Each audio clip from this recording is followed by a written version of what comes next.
Hi everybody, we're the group of technology. Today we're going to tell you what's the acceptable use policies in school.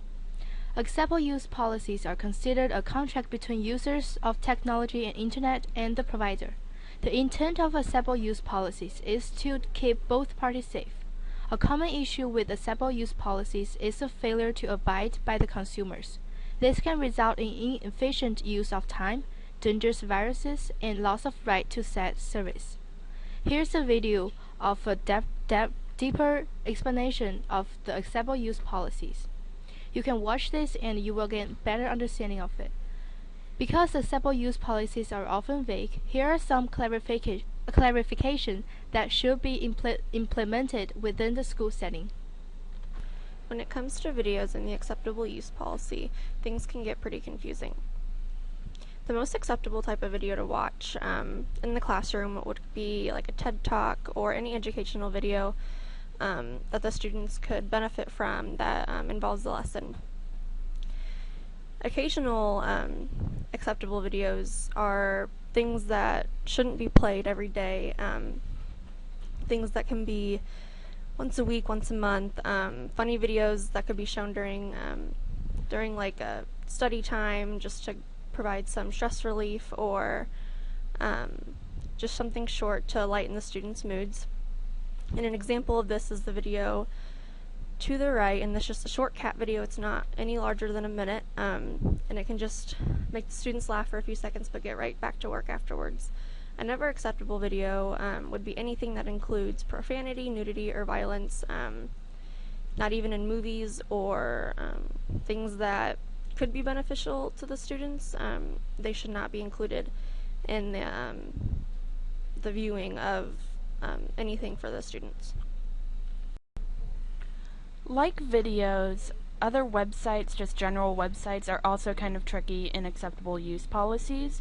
We believe that the most acceptable websites are things such as, education websites, government-run websites, databases, just basic educational value websites. We added the example of Choose My Plate. It's a government website, therefore we find that it's very acceptable. Occasionally acceptable websites may include games that have educational value, however they shouldn't be played all of the time, but occasionally it's alright. Retail websites are something that shouldn't be used just to shop, but if you have something such as a project about comparing prices between companies, well then yes, you're going to want to use retail websites, so that's okay. Also, music playing websites. We put this under occasionally acceptable because not all music is acceptable to play in the classroom. However, if you play classical music in a science classroom to try and relieve stress, then that's okay. Some examples of this are like coolmath.com, which has a lot of math games, and pandora.com, where you can make a station that's specifically classical music. Some things are never acceptable are social networking sites. They can be helpful for students in group projects, but if they're working on a group project in school, they can actually work with their project. They can use the social networking sites at home. Also, as a general rule, anything that asks for your age before you join into the website is not going to be acceptable for the classroom. Here's a note on security. First, never share passwords, not even with your friends. And never upload school documents to not school-sponsored websites. Do not give out students or faculty information unless you are authorized by higher authority.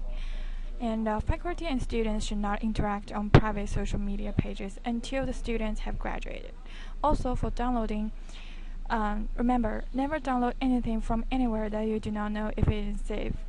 And make sure anytime you download from a site you think you know, make sure it is the official site. Also, if you are not sure of security of the site, just ask the technology department and you will know it.